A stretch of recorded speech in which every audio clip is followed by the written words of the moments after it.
marketing companies per se and other companies where they pay the social networks to kind of advertise whatever they want to sell.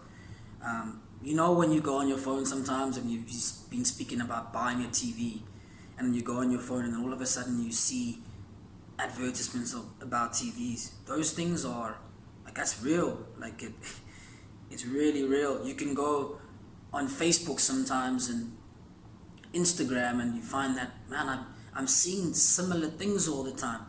So what happens is basically, you just kind of follow the money trail. Whoever's giving the money to these social networks, they kind of then control the social networks and they control us. So you find that then, as much as our phones and our laptops are a tool for us, we also actually become a tool for them. It's like, that's why in tech they call people like us users. That's why they do the same with drug addicts. A drug addict's a user. Nowhere else do they use the word user besides technology and drugs. But anyway, so the big problem about it is the fact that things get monitored and there's no laws on it. So you find that every single thing that you click on, every single thing that you log into, every single thing that you like, for however long these social networks have been, is literally controlled by massive computers. And they have algorithms, which is basically ways in which they can store information, and they know so much more about you than you even know about yourself. And on top of that, we don't know nothing about them. So here's a classic example. So if you go on Facebook, right?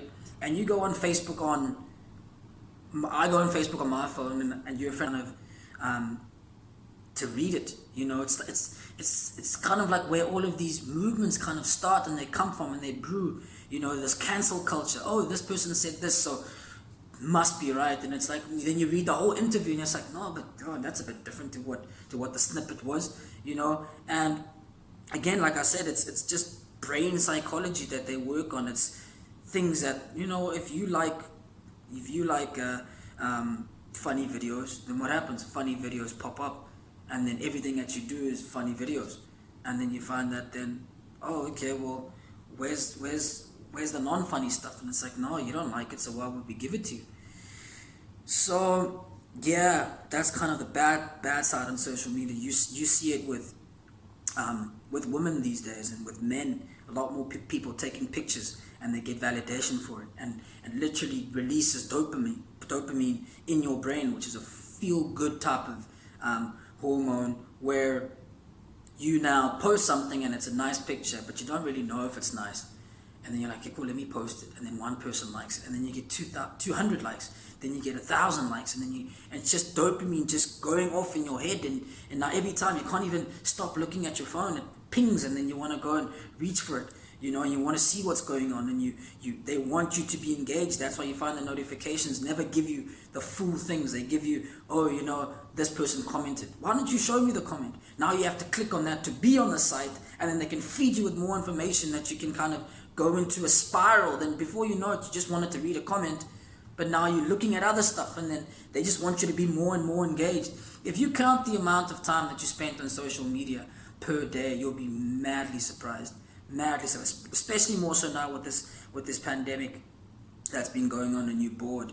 You find that then, like, you just go on into more and more things, and you spiral down into all these things. And you find that, for instance, if you've had self-esteem issues, you take a selfie, and then all of a sudden you're like, I don't really like it. So then what do the companies do? Oh, you know what, let's put a filter for it, let's make it look a bit better. Mess with your self-esteem, and then before you know it, you're taking filters all the time. Now you don't have the pimple that you hate. You don't have the big nose that you hate. You don't have the big head that you hate. You can kind of filter in everything, and you can kind of make your life a bit better. Like on Instagram, for example, they just feed our brain. They just feed our brain, and then before you know it, when someone meets you in real life, you're different. You're completely different. You're someone else. It's almost like you have two personalities. It can be a good thing. It can be a bad thing. It's a bad thing because or it's a bad thing when you get depressed and anxious about stuff like that, and then you become your social network. And it's a good thing when you just want to keep your private life private and your social life social. So that's why you find there's a high number of depression rates and a high number of suicide rates in every sphere, but mostly in teenagers, because they need validation from their phones, from other people. And it makes you look good. So what's the problem? Well, the problem is the fact that it gives you a perception of yourself that's not true, and you don't even know what's true and what's fake anymore. And again, you look at everything that's come out. It's like phones nowadays used to be just, oh, let me just play Snake. But then it's like, nah, that's not enough. That's not enough to have someone use it as a tool to call someone else. Let's make phones with cameras. Let's make phones with front cameras, and let's sell cameras. And you find that now every kind of phone that you buy, every laptop that you buy, has to do with those features. Some of these phones have the social networks in them. You don't even have to download it. That's just how much they feed you. That's how much they pump money into it, so that you're always consciously and consciously there. So you got to be aware of things like this. So what do you think then the solution should be? We can kind of have a conversation about this as well. There's quite a lot of solutions that could be done. Most of it could be laws. Certain laws could be changed. There could be sanctions on things like this, and how much people kind of, influence our brain and kind of trick it. You as a person can actually obviously do a lot as well. Put your phone down and feel and touch things and get your senses back. Read people. Try to do something. Go and get engaged into something that you really like. You find that now even it's almost impossible, because you find that even the most important things in your life are on your phone. And it processes much quicker than your brain. Kind of like at work, for example, you have WhatsApp groups at work, so you can't not be on your phone because you need to respond to something so important.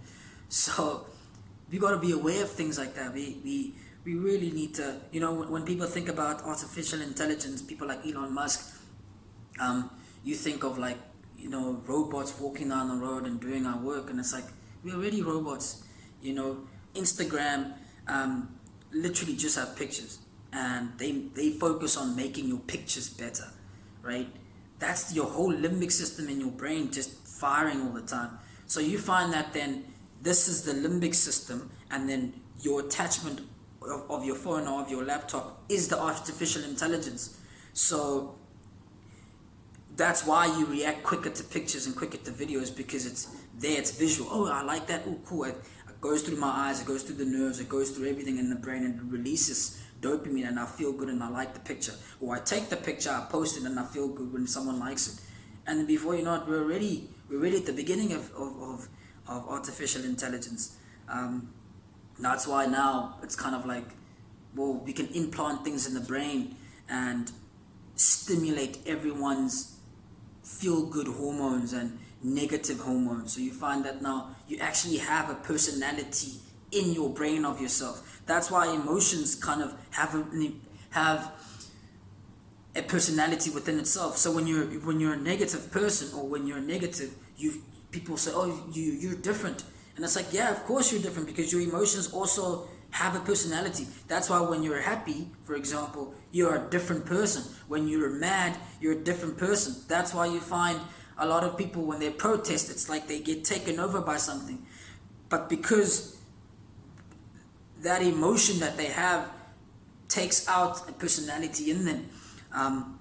You see it with all these killers and all these, what do you call it? It's people that go around and they're shooting kids and they're shooting up churches. They rile themselves up so much that their anger becomes an emotion within itself. And then you find that when they're happy, they're all cool, and then you make them angry, and then they become someone else. So we got to be careful about things like that, And like I said, I've already mentioned the solutions to it. Try and stay away from your phone if you can. Try and use it for what you need to use it for, but get your life back, get your emotions back. Try to feel, try to touch, try to see, try to understand what those what those do to your body and what things do to your psyche. It's one of the biggest addictions in the world right now. It's probably a bigger addiction than drugs. You know, it's a drug within itself. So yeah, we could talk a lot about these things, and yeah, that's it for me now.